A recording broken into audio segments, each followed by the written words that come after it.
Hello guys, welcome to my channel. In this video I will explain a little bit introduction about the two hinged arches and a derivation which is useful for analyzing the two hinged arches. As the name indicates, as the name itself indicating, two hinged arches, that means an arch is having two hinged support at both the ends. For example, if you take this arch as an example, so one hinge will be at this end and another hinge will be at this end. Okay, for three hinged arches there will be another hinge at somewhere here at the crown point, but in the two hinged arches we will have only two hinges at both the ends. The arch may be either parabolic or circular. Okay, so whether it may be circular or parabolic, it is consisting of two hinges, so it is known as two hinged arch. So all the two hinged arches are statically indeterminate by 1 degree. For example, if you take this support as A and this as B, so since this is a hinged support, so since we are having a hinged support, there will be one vertical reaction VA and there will be another vertical reaction VB. Similarly, one horizontal reaction or horizontal thrust HA, horizontal reaction or horizontal thrust at B. So in most of the cases, okay, in most of the cases the horizontal reactions will be equal. Therefore HA equal to HB equal to some taking common as H. Okay, so HA will be equal to H. So we will indicate the horizontal thrust by letter H. And since we are having two reactions at each support, there are total number of reactions. So okay, so total number of reactions here are, here there are two reactions, one vertical and horizontal. Here there is another vertical and one horizontal reaction. So 2 plus 2, the number of reactions are 4. But we have the equilibrium equations as sigma V equal to 0, sigma H equal to 0 and sigma M equal to 0. So the number of available equilibrium equations are 3 numbers. So statical indeterminacy equal to number of external reactions 4 minus the number of equilibrium equations which are available. So we are getting indeterminacy as 1. So hence the arch is statically indeterminate by 1 degree. So the main problem we come across these type of arches is that we can calculate, so whether we have to calculate moment or radial thrust or normal shear, we have to calculate the support reactions. Okay, so please understand the point here. So we have the main aim of analyzing an arch is to calculate the moment, normal thrust and radial shear. So to calculate moment, normal thrust and radial shear, we should know all the reactions which are occurring at the supports. Okay, so to calculate the reactions, we can easily calculate these vertical reactions. Okay, VA and VB can be calculated easily just as we calculate in the simply supported beam. Okay, so we will assume this arch as a simply supported beam. We will apply sigma V equal to 0, sigma M equal to 0 and we can calculate the vertical reaction at A and vertical reaction at B. Whereas the main problem which we come across this type of arches is we have to calculate the horizontal thrust or the horizontal reaction. So there is no direct method for calculation of horizontal thrust. So in case of three hinged arches, we may have one hinge at this point. Okay, since we are having one hinge at this point, I am saying in the three hinged arches, not in this arch. Okay, in three hinged arches we have a hinge point at this place. Okay, so since we are having a hinge at this point, we can take that point, algebraic sum of all the moments will be equal to 0. So we will take that condition and we can calculate the horizontal reaction in the three hinged arches. But we don't have any hinges, any point on the arch because it is a two hinged arch. So in the two hinged arch there are no other hinge points on this arch. So we cannot easily calculate the horizontal thrust. So we have to calculate the horizontal thrust by using the strain energy principle. Okay, so I am writing by strain energy principle. So when you come across the strain energy concept, okay, when we are learning about the strain energy concept, we know that the formula strain energy, it is indicated by U. So strain energy is integral m square by 2EI into ds. So this is the formula for strain energy which we learnt in the strain energy concept. So by using this formula we have to calculate the horizontal thrust. And one more thing I have previously said, HA equal to HB equal to H. So we will commonly denote it as H. Okay. So we have to find out the value of H by using this formula. So in order to derive the formula for H, we have some assumptions. Okay, we have to assume some assumptions.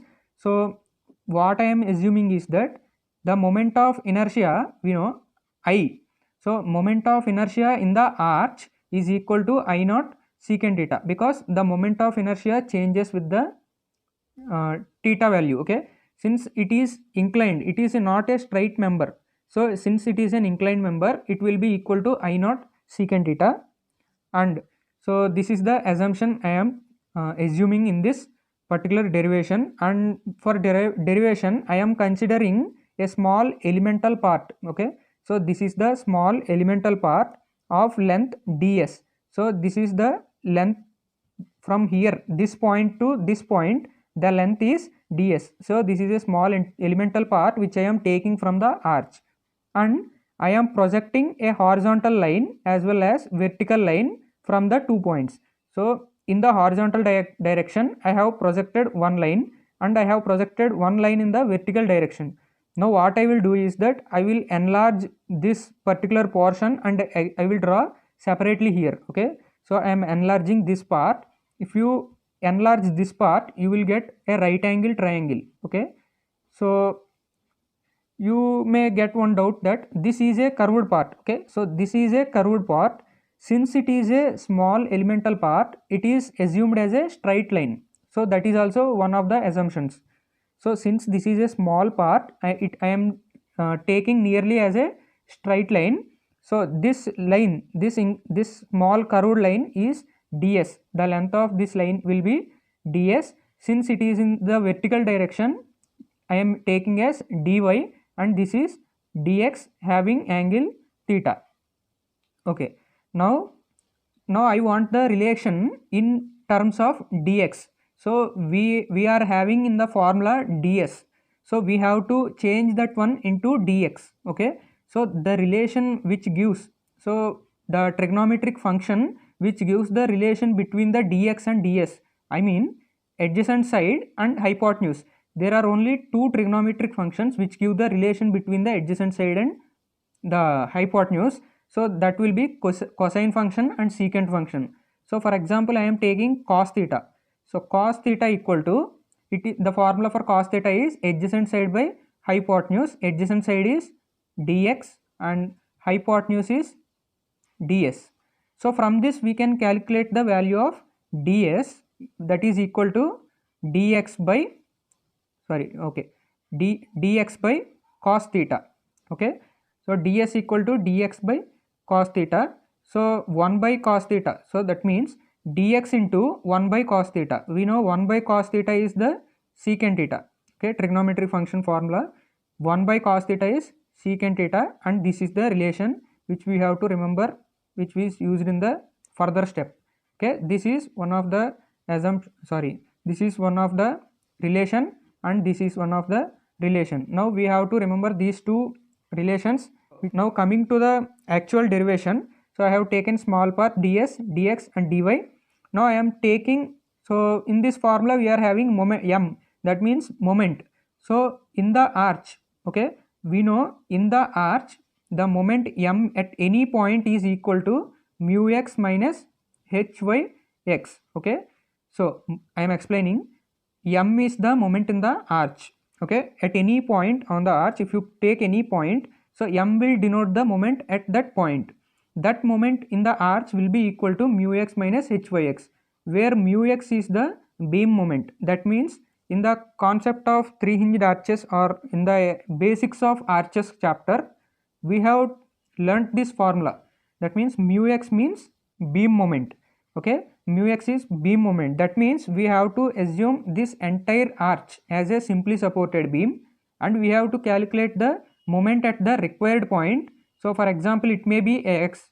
x is the point anywhere on the arch and I am calculating the moment at that point, it will be indicated as mu x, and from that we will deduct the horizontal thrust moment caused due to horizontal thrust. H is the horizontal thrust which we need to derive in this particular derivation, and yx is nothing but the rise at that point. For example, if we take any point on the x, for example if you take any point here, so from supports to that particular point the rise is calculated based on the geometrical properties of the arch. If it is a parabolic arch then we have one formula, and if it is a circular arch we have another formula. So based on that formula, using that particular equation, we can calculate the rise at that point. So this is the formula which we have learnt in the starting of the arches chapter. Now what I am doing is that I am substituting this relation, this formula in this equation. So you will get u equal to integral 0 to L. So I am integrating from 0 to, that means at this level, to total, where L is the total span of the arch. So from this support A to support B, the horizontal total length will be span L, and on integrating 0 to L, in the place of m I am substituting this.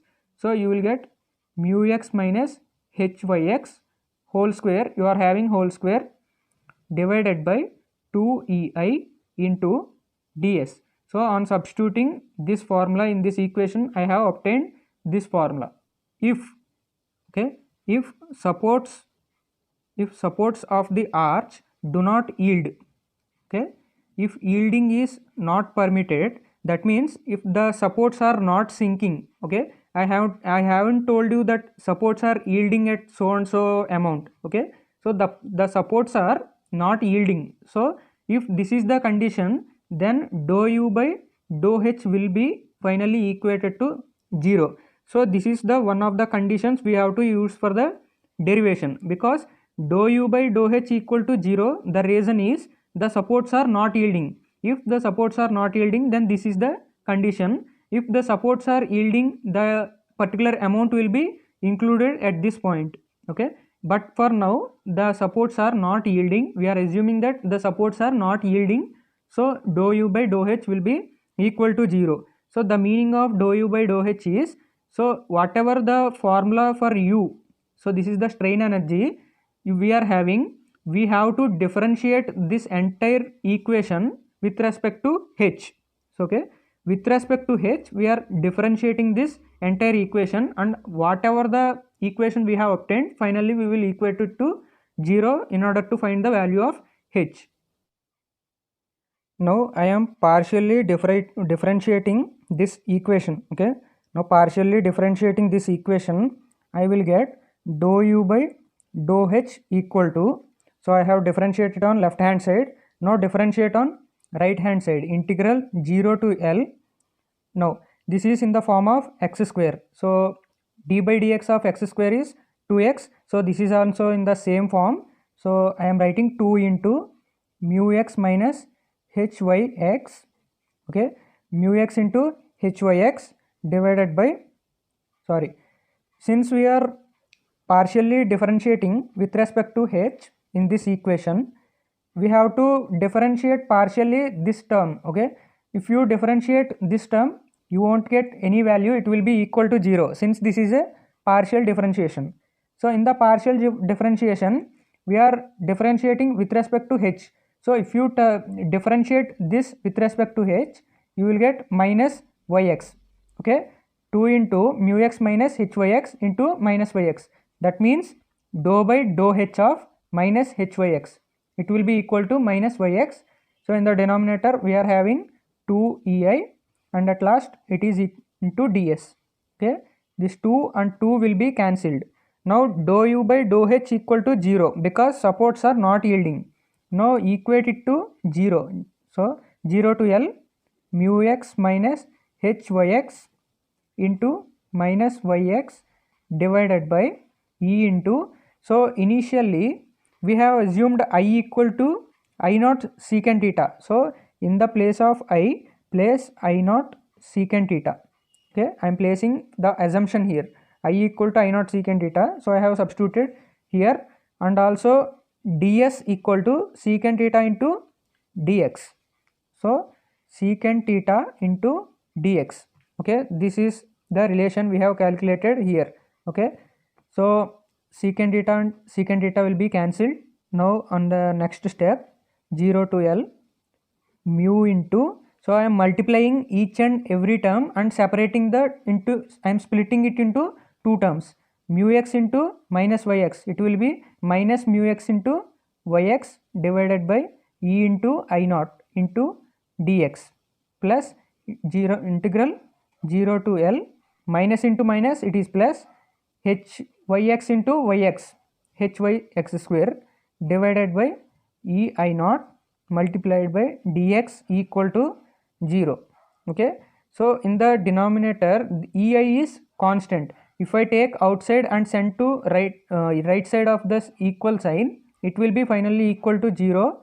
So no need to write the denominator part. I am writing directly as is the equation plus 0 to L hyx square into dx equal to 0. And the one more thing is that you can write this mu x into yx as mu x into y. Okay, you can write yx as y because the yx is nothing but rise at point x. Just for assumption, I have taken point x, and at that point the rise is indicated by yx. So the rise may be at any point, so you cannot so you can take as commonly y. Okay, so you can write yx as y because the rise at any point will be y. Okay, so the rise may be at any point on the arch.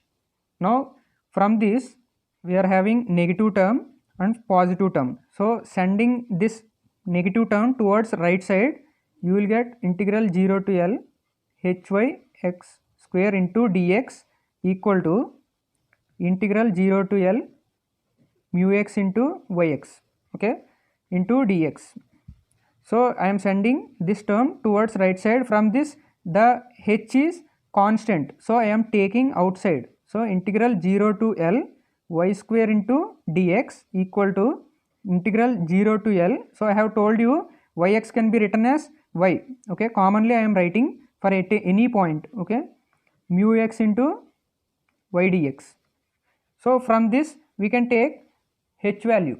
H is finally equal to integral mu x into y dx divided by integral y square dx. Okay, so the integration limits may be based on the length. Okay, based on the total length given, we have to integrate on the limits 0 to L. So I am not writing separately here, and this will be the formula for calculation of horizontal thrust.